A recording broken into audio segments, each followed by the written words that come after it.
저는 오늘 여러분과 함께 삶에 낭망했을 때 어떻게 해야 되나, 이와 같은 제목으로 말씀을 나누고자 합니다. 우리가 일생을 살아가는 동안에 우리 인생 행로에 많은 시련이 다가오고, 그 시련 중에 우리는 마음이 연약해져서 낭망할 때가 종종 있습니다. 가족 관계에서 낭망할 때도 있고, 사회생활, 대인관계, 사업에서 국가에 대하여 낭망할 때가 있습니다. 이와 같은 낭망이 우리에게 다가올 때 우리는 이것을 어떻게 처리해야 되겠습니까? 거기에 대한 예수님의 대답은 항상 기도하고 낭망하지 말라, 그렇게 말씀을 하셨습니다. 그러므로 낭망에 대한 하나님의 대처는 기도인 것입니다. 기도는 인생의 전반적인 문제에 대한 하나님의 해답임을 예수님께서 여기에 가르쳐주고 계십니다. 왜냐하면 기도는 하나님의 손을 움직이고 하나님은 만사를 움직이기 때문인 것입니다. 그러므로 낭망될 때 기도하는 것 이외에 더 현명한 길이 없습니다. 오늘 이 성경 말씀에 예수께서 예를 들어 말씀하기를 한 도시에 불쌍한 과부가 있다고 말했습니다. 말만 들어도 벌써 낭망이 됩니다. 왜냐하면 남편을 잃었으니 충격적인 경험을 하고 큰 낭망을 한 것은 틀림이 없습니다. 그 다음 또 남편이 생활 모든 여건을 조성해 주었는데 이제 낭망하고 살아갈 길이 없으니 또 낭망될 수밖에 없습니다.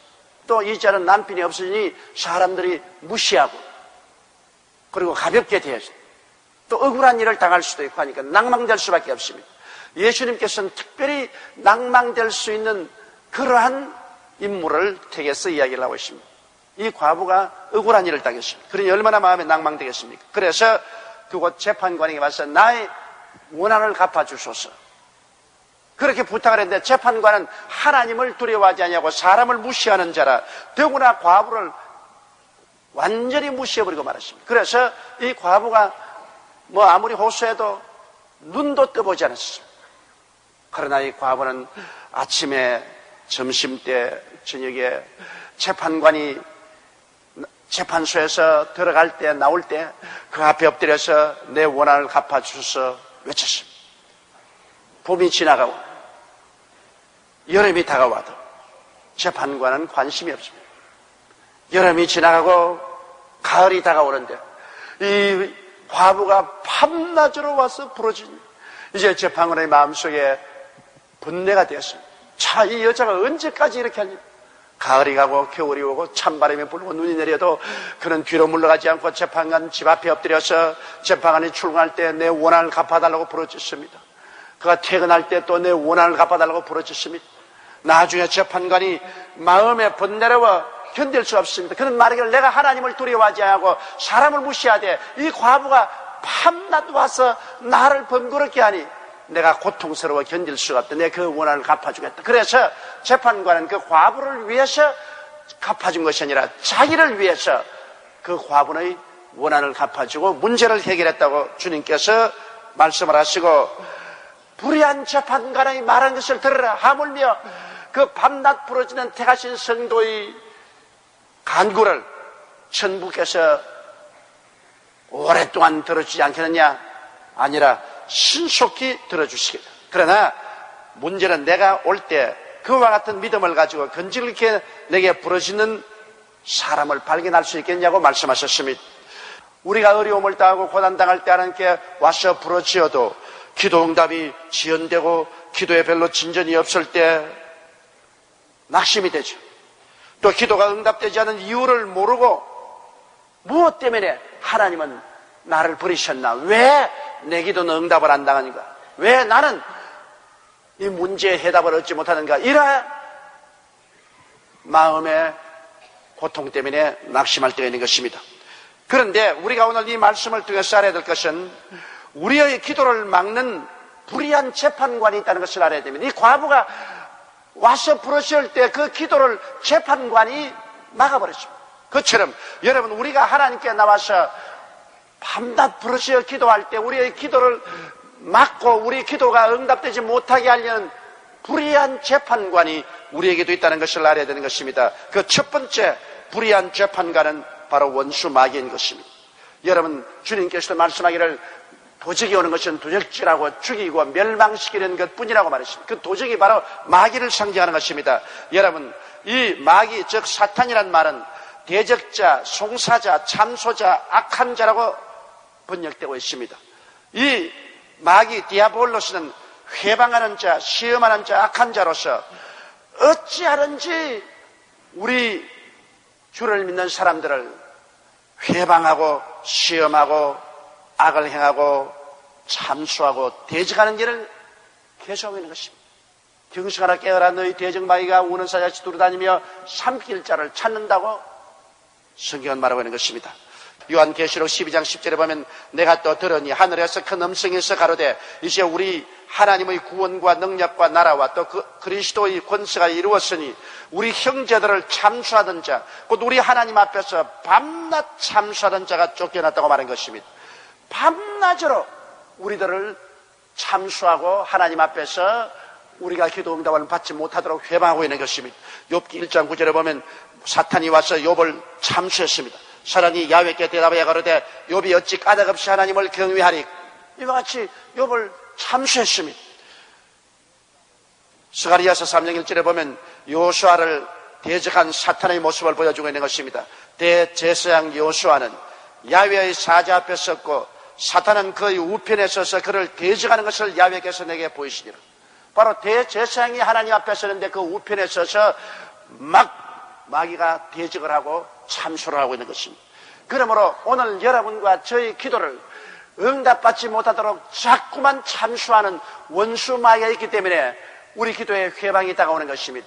성경에 다니엘을 보십시오. 다니엘서 10장 12절로 14절에 보면 다니엘이 비록 파사 나라에 포로가 되어서 가 있었으나 그는 그 나라의 국무총리였었습니다. 그는 이스라엘 나라와 민족을 위해서 강가에 나가서 금식하며 동료들과 함께 기도하는데 하나님께서는 그의 기도에 하루 기도에도 대답이 없습니다. 일주일 기도에도 대답이 없습니다. 열흘이 지나고 2주간이 지나도 대답이 없습니다. 그리고 20일이 지났습니다. 함께 기도하던 친구들은 다 낙심해서 뒤로 물러가고 말았습니다.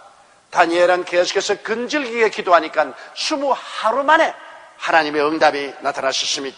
그때 천사가 와서 말하기를 내가 깨달으려 하여 내 하나님 앞에 스스로 겸비케 하기로 결심하던 첫날부터 내 말이 들으신 바 되었으므로 내가 내 말로 인하여 왔느니라. 그런데 바사국군이 21일 동안 나를 막았으므로 내가 거기 바사국 왕들과 함께 머물러 있더니 군장 중 하나 미카엘이 와서 나를 도와주므로 이제 내가 말일에 내 백성의 당할 일을 내게 깨닫게 하러 왔노라. 그렇게 말했습니다. 그러므로 마귀가 바로 우리의 불의한 재판관 중에 첫째인 것입니다. 이러므로 이 마귀와 싸우기 위해서는 우리가 근질긴 인내심을 가져야 되는 것입니다. 쉽게 마귀가 물러가지 않은 것처럼 우리도 쉽게 물러가면 안 됩니다. 여러분, 오늘날 공비들이 쉽게 항복합니까? 끝까지 버티고 저항하지 않습니까? 그걸 낙심해서 우리가 포기해버리면 다니면서 양민을 죽이고 파괴하는 것입니다. 끝까지 충성해야 되는 것처럼 마귀하고 대적하는 것도 우리가 쉽게 물러가지 않고 끝까지 대적을 하고 우리가 기도를 계속해야 되는 것입니다. 두 번째 불의한 재판관은 무엇일까요? 그것은 우리의 죄입니다. 우리의 죄가 하나님과 우리 사이를 막았습니다. 우리가 많이 부르짖고 기도해도 하나님께서 응답할 수 없는 것은 하나님 앞에서 죄가 막혀있기 때문인 것입니다. 이러기 때문에 우리가 구원받는 것은 예수를 믿음으로 말미암아 값없이 그 보배로운 피로 단번에 받지만은 하나님과의 교통이 이루어지고 하나님께 기도 응답을 받는 것은 우리의 생애 속에 불순종과 불신앙의 죄악이 청산되어야 되는 것입니다. 구원은 믿음으로 받지만은 하나님의 축복과 응답은 하나님 앞에서의 순종과 믿음이 있어야만 되는 것입니다. 그러므로 우리들은 언제나 우리 자신을 살펴봐야 됩니다. 우리 매일같이 반드시 들여다보는 것이 거울 아닙니까? 아침에도 우리가 거울을 들여다보고 몸담장을 하고 또 저녁에 우리 잠들기 때에도 거울을 들여다보고 몸담장을 합니다. 우리가 손을 씻을 때마다 거울을 들여다봅니다. 거울을 통해서 우리의 흠집을 발견하고 우리가 우리 스스로를 단장하게 되는 것입니다. 이와 같이 우리는 영적인 거울인 하나님의 십계명을 늘 들여다보아야 됩니다. 하나님께서 십계명을 준 것은 이를 지킴으로 구원받는 것이 아니라 이 거울을 들여다보고 우리의 영적인 단장을 바로 해서 하나님께 기도하러 들어가는 것입니다. 그러므로 두 번째 불의한 재판관은 죄로서 죄가 우리의 기도를 막고 있는데 이 죄를 우리가 계명을 들여다보고 정결하고 깨끗하게 하고 기도해야 이 불의한 재판관을 극복하고 우리 기도가 상달될 수 있는 것입니다. 이러므로 내 앞에 다른 신을 두지 말라. 우리는 야훼 하나님 이외에 다른 신을 두면 안 됩니다. 그런 영적인 간음입니다. 하나님은 그를 절대로 용납하지 않습니다. 그런 죄를 회개해야 되는 것입니다. 우상에 절하지 말라고 했는데 금이나 은이나 돌이라고 만든 우상에 절하는 사람은 거의 없겠지만 우상에 절한 사람은 회개해야 하나님께 응답받습니다. 또 우상은 반드시 눈에 보이는 것만 우상이 됩니다. 부모, 처자, 지위, 명예, 권세, 부귀, 영화가 하나님보다 앞서면 그것 또한 우상이 되는 것입니다. 이런 우상을 제껴놓아야 우리 기도가 하늘에 상달되는 것입니다. 그 다음 하나님의 이름을 망령되이 부르지 말라고 했습니다. 우리가 이 세상에서 우리 부모님 성함도 망령되이 부르지 않습니다. 하물며 하나님이나 우리 주 예수 그리스도 이름을 장난삼아 용어에 사용하고 망령되이 불러 무시하면 하나님을 무시하는 것입니다. 이러한 죄를 범하지 말아야 되는 것입니다. 안식일을 거룩히 지켜라. 여러분, 오늘 우리의 안식일은 주일입니다. 이 주일 하루를 하나님께서 거룩히 지켜 주님과 대화를 하자고 하는 것입니다. 우리가 월요일부터 토요일까지 우리 마음대로 살고 주일날만은 하나님께 나와서 하나님을 섬기고 하나님과 대화하는 시간을 갖기를 바랍니다. 이것을 하지 아니하면 우리 기도가 막힙니다. 하나님은 이 안식일날 교회에 나와서 주와 대화하는 것 굉장히 중요시하고 있는 것입니다. 내 이웃을 거짓 증거하지 마라. 우리는 가만히 그대로 내버려 두면 우리의 생각의 70%나 80%는 부정적인 생각과 말을 하게 되는 것입니다. 그렇기 때문에 우리가 특별히 마음을 다스리지 아니하면 그냥 내버려 두면 안 되면 늘 남의 흉보입니다. 그렇게 되어 있어요. 우리 생각의 70%나 80%는 그대로 가만히 내버려 두면 앉기만 하면 자녀들은 부모 흉보기도 하고 또 며느리는 시아버지, 시어머니, 시누이 그런 것을 흉보기도 하고 또 형제들은 이웃들을 흉보게 하고 우리 목사들을 만나면 늘 다른 목사 흉을 봅니다. 이 목사들조차도 앉기만 하면은 다른 목사 흉을 본다고. 다른 목사 흉 안 보는 건 한 번도 내가 못 봤어. 그러니 우리 마음을 우리가 다스리지 아니하면 자꾸 남의 흉을 보게 되는 것입니다. 남을 흉보게 되면 정확하게 보는 것이 아니라 거짓 증거하게 됩니다. 자꾸 눈사람 좀 부풀어서 흉보게 됩니다. 그렇기 때문에 하나님께서 이런 죄를 회개하고 씻어놔야 하나님 앞에 기도가 응답되겠다는 것입니다. 여러분, 그 때문에 한번 보십시오. 우리의 기도가 응답 안 되는 이유를 이 거울을 들여다보면 알 수 있잖아요. 걸레 같은 옷을 입고 하나님 앞에 못 서고 벌거벗고 못 서는 것처럼 우리가 온몸에 이렇게 더러운 것을 잔뜩 걸머쥐고 하나님 앞에 나가서 어떻게 기도하겠습니까? 이러므로 계명의 거울을 들여다보고 우리 스스로 마음속에 잘못된 것을 통회하고 자복하고 그래서 죄의 참수가 없도록 만들고 난 다음 하나님께 나가야 우리 기도가 응답되는 것입니다. 그냥 기도만 하고 때만 쓰면 되는 줄 생각하면 안 되는 것입니다. 우리 죄악의 불의한 재판관을 다 극복하고 제껴놓고 나가야 되는 것입니다. 세 번째, 우리 불의한 재판관은 마음의 의심입니다. 마음속에 자꾸 의심하고 기도하면 하나님께 응답받지 못합니다. 하나님께 나아가는 자는 반드시 제가 살아계신 것과 저를 간절히 찾는 자에게 복주시심을 믿어야 되는 것입니다.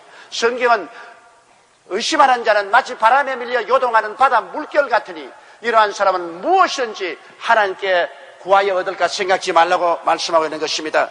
이러므로 우리는 의심하지 않고 단호한 믿음으로 기도를 해야지 의심이 불의한 재판관이 되어서 우리가 기도하면 자꾸 우리 기도를 막는 것입니다. 이러므로 의심을 이기기 위해서는 하나님의 말씀을 늘 마음속에 묵상해야만 되는 것입니다. 여러분, 로마서 4장 20절로 21절에 보면 아브라함은 믿음이 없어 하나님의 약속을 의심치 않고 믿음을 견고하여서 하나님께 영광을 돌리며 약속하신 것을 또한 능히 이루실 줄 확신했다고 했습니다. 이러므로 하나님의 약속의 말씀을 자꾸 묵상하고 깊이 되새겨보고 그리고 말씀을 마음속에 늘 기억해보면 이 말씀으로 말미암아 믿음입니다. 믿음은 들음에서 나며 들음은 그리스도의 말씀으로 말미암기 때문에 말씀을 통해서 믿음을 채와 의심의 불의한 재판관을 내어 쫓아야 되는 것입니다. 그리고 열심히 기도해야 되는 것입니다. 여러분, 기도가 우리의 의심을 내어 쫓습니다. 우리가 매일같이 열심히 기도하면 기도가 우리 마음속에 의심을 녹여버리고 내어 쫓아버리고 마음속에 확신으로 채워주는 것입니다. 그리고 우리를 돕기 위해서 와 계시는 성령님의 도우심을 간구해야 됩니다. 로마서 8장 26절의 말씀대로 이와 같이 성령도 우리 연약함을 도우시나니 우리가 마땅히 빌 바를 알지 못하나 오직 성령이 말할 수 없는 탄식으로 우리를 위하여 친히 간구하시라고 말하셨으므로 성령의 도우심을 구해야 됩니다. 성령님, 저희 마음을 붙잡아 주어서 내 마음속의 의심을 다 쫓아내게 하여 주시옵시고 마음속에 확실한 신앙으로 믿게 하여 주시옵소서. 성령의 기름 부으심하면 의심의 재판관이 쫓겨나갑니다. 그리고 강하게 입술로 시인해야 됩니다. 여러분, 내가 진실로 너에게 이르노니 누구든지 산들어 들려 바다에 던지우라 하며 그 말하는 것이 이룰 줄 믿고 마음에 의심하지 않으면 그대로 되라고 했기 때문에 반드시 믿음은 말해야 됩니다. 우리 마음속에 믿은 바를 우리가 입술로 고백할 때 하나님의 능력이 나타나고 우리 믿음이 강해지는 것입니다. 여러분, 용서와 기도의 관계는 대단히 중요합니다. 마가복음 11장 25절에 서서 기도할 때 아무에게나 혐의가 있거든 용서하라. 그리하여 하늘에 계신 너희 아버지도 너희 허물을 사하여 주시라고 말씀하셨습니다. 마태복음 5장 24절에 예물을 제란에 두고 먼저 가서 형제와 화목하고 그 후에 와서 예물을 드리라고 말한 것입니다. 이러므로 우리가 용서하지 않고 마음에 원한을 품고 있으면 이게 불의한 재판관이 되어서 아무리 기도해도 기도를 자꾸 막는 것입니다. 믿음은 사랑의 열매입니다. 미움은 믿음을 잘라내버리고 마는 것입니다. 이러기 때문에 마음속에 미움이나 원한이 있으면 이런 신앙의 뿌리를 삭독삭독 잘라버립니다. 그러나 용서해주고 마음에 사랑이 채워지면 사랑으로 말미암아 역사하는 믿음으로 믿음이 마음속에 굳세게 서게 되는 것입니다. 저는 의사 선생님으로부터 이런 이야기를 들었습니다. 열심히 예수를 믿고 환자가 오면은 환자에게 말씀을 전하고 약도 주고 안수기도도 해주고 해서 고치는 의사 선생님인데 자기 병원에 청년 한 사람이 심한 위궤양을 앓으면서 왔습니다. 그냥 위에서 피가 막 솟구쳐 오릅니다. 그런데 이 청년에 아무리 약을 주고 치료해도 배약이 뭐야? 위는 점점 더 나빠지고 나중에는 이 사람이 사경을 헤매게 됐습니다.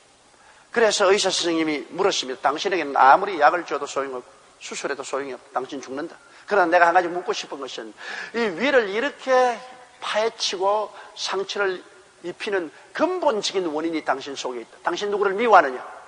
그러니까 하는 말이 예, 미워합니다. 우리 할아버지가 이웃집 안 경계선에서 경계선 때문에 설랑이를 하다가 이웃집 사람이 우리 할아버지를 밀었죠. 할아버지가 죽었습니다. 그 결과로 우리가 아무리 법에 호소해도 이웃 사람은 부자고 능력이 있고 좋은 변호사를 사서 분명히 우리가 불의를 당했지만은 우리가 재판에는 지고 납니다. 이래서 나는 할아버지의 원수를 갖겠다고 어릴 때부터 결심을 하고 나는 지금 법과 대학에 다니고 있습니다. 기어코 고등고시 합격하고 나는 변호사가 되어서 법관이 되어서 우리 할아버지의 원수를 갚으려고 주야로 나는 절치부심하고 있습니다. 그래서 의사가 말했습니다. 당신이 그와 같은 원한을 품고 있는 이상 그것이 위궤양의 원인이다. 이 원한을 풀지 아니하면 절대로 안 한다. 이 청년한 말이 나는 죽어도 이 원한을 풀 수 없다. 그러면 난 당신 치료할 수 없다. 한동안 병원에 안 오더랍니다. 나중에 너무나 괴롭고 고통스러우니까 병원에 와서 선생님 날 도와달라고. 그렇다면 당신은 그 원한을 풀어야 됩니다. 그 원한 들린 사람을 용서해 줘야 됩니다. 나중에 당신이 법관이 되어서 공평한 법적인 재판을 내릴지언정 지금은 마음속에 미움을 사야 됩니다. 이래서 그 병원에서 무릎을 꿇고 눈물을 흘리고 그 미워하는 사람을 용서해주고 그리고 하나님 앞에 자기도 용서해달라고 기도하고 그러자 비로소 그는 마음의 평화를 얻고 언제나 긴장 속에 살던 긴장이 풀려나고 그 다음 치료가 응답을 받아서 그 청년이 깨끗이 나았다는 그러한 감정을 들어본 적이 있습니다. 이러므로 여러분, 원한을 품고 미움을 가지고 있으면 이것이 불의한 재판관이 되어서 우리의 기도를 막고 우리가 하나님 앞에 나가지 못하게 하는 것입니다. 우리는 기도할 때 우리의 기도를 막는 이 불의한 재판관을 하나하나 극복하고 쫓아내야만 하는 것입니다. 불의한 재판관이 불의하기 때문에 우리의 기도를 막고 있는 것입니다. 그 때문에 기도에 인내가 필요합니다. 끝까지 참으며 낭망하지 말고 근질기게 기도하면서 하나하나 불의한 재판관, 즉 불의한 마귀를 내어 쫓고 그 다음에 불의한 죄악을 다 내어 쫓고 그 다음 불의한 불신앙을 다 내어 쫓고 그 다음 불의한 미움을 마음속에 정리하고 그리고 기도하면 하나님 말씀합니다. 내 기도한 대로 될지어다. 우리의 끈질긴 기도는 응답을 받고 하나님께서는 영광을 얻으시고 여러분의 문제는 해결되게 되는 것입니다. 그렇기 때문에 예수님께서 항상 기도하고 낭망하지 말라고 말한 것입니다. 낭망에 대한 처방은 기도밖에 없습니다. 기도하면 하나님의 손을 움직이고 하나님의 손은 여러분의 운명과 환경을 변화시키게 하는 것입니다. 그게 오직 회방하는 자가 불의한 재판관으로 나와 있는 것입니다. 이 불의한 재판관을 극복만 하면은 하나님의 역사가 일어나는 것인데 여러분 오늘 이 시간부터 여러분의 가슴에 손을 얹고 사탄을 대적하여 이기도록 인내심을 가지고 십계명의 거울을 들여다보고 내 마음속에 죄의 불의한 재판관을 다 회개하고 제껴버리고 의심을 내어 쫓고 말씀을 묵상하고 기도함으로 성령 도움을 받아 의심을 내어 쫓고 믿음을 가지고 그 다음에는 마음에 미워하는 사람, 원한 들린 사람의 원한을 다 용서하고 풀어주고 나면은 반드시 기도가 응답하게 되는 것입니다. 여러분은 울면서 들어왔다가 웃으면서 나가게 되는 것입니다. 낭패와 실망을 다하고 하나님 앞에 나왔다가 큰 기쁨과 승리를 가지고 나가게 되실 것입니다. 우리 다 같이 고개숙여 기도드리겠습니다. 거룩하시고 영광스러우신 우리 아버지 하나님, 이 불의한 재판관 앞에 과부가 처참한 상황에 있었지만은 그의 인내 있는 기도를 통해서 그의 문제가 해결되고 슬픔은 기쁨으로 절망은 소망으로 변화된 것처럼 우리 아버지 하나님이 우리들도 다 하나님께 나아갈 때 우리 앞을 막고 있는 이 불의한 재판관을 하나하나 다 제껴놓고 나가게 도와주시옵시고 인내의 기도를 통해서 하나님의 도우심을 받게 도와주옵소서. 우리 주 예수님 이름으로 기도드리옵나이다. 아멘. 잠시 동안 고개 숙이시기 바랍니다. 여러분 가운데 아직 예수를 믿지 않은 사람이나 믿다가 타락한 사람은 하나님과 아무 상관이 없습니다. 볼지어다 내가 문 밖에 서서 두드리니 누구든지 내 음성을 듣고 문을 열면 내가 저에게로 들어가 저와 더불어 먹고 저는 나와 더불어 먹으려고 말하는 것입니다. 그리스도가 여러분의 양심의 문을 두들길 때 그때가 기회입니다. 내일로 미루지 마십시오. 내일은 그 노크 소리가 안 들릴 것입니다. 오늘 지금 주님께서 여러분을 부르실 때 응답하고 일어나서 예수를 구주로 모시고 이 구원에 이르시기 바랍니다. 일어나신 여러분이 기도를 따라해 주십시오. 기도를 통해서 구원에 이르게 됩니다. 사랑하신 하나님, 저는 죄인입니다. 어디에서 와서 왜 살며 어디로 가는지 알지 못하고 방황하며 지냈습니다. 오늘 하나님의 부르심을 받고 믿음으로 일어났습니다. 예수님의 십자가 보혈로 저를 씻어 주시옵소서. 저를 위하여 죽으시고 저를 위하여 부활하신 예수님을 제 구주로 모셔드립니다. 지금부터 영원토록 주님과 함께 살겠습니다. 하나님은 내 아버지가 되셨습니다. 예수님은 나의 구주가 되셨습니다. 저는 하나님의 자녀가 되었습니다. 저를 구원해 주시니 감사합니다. 예수님 이름으로 기도드리옵나이다.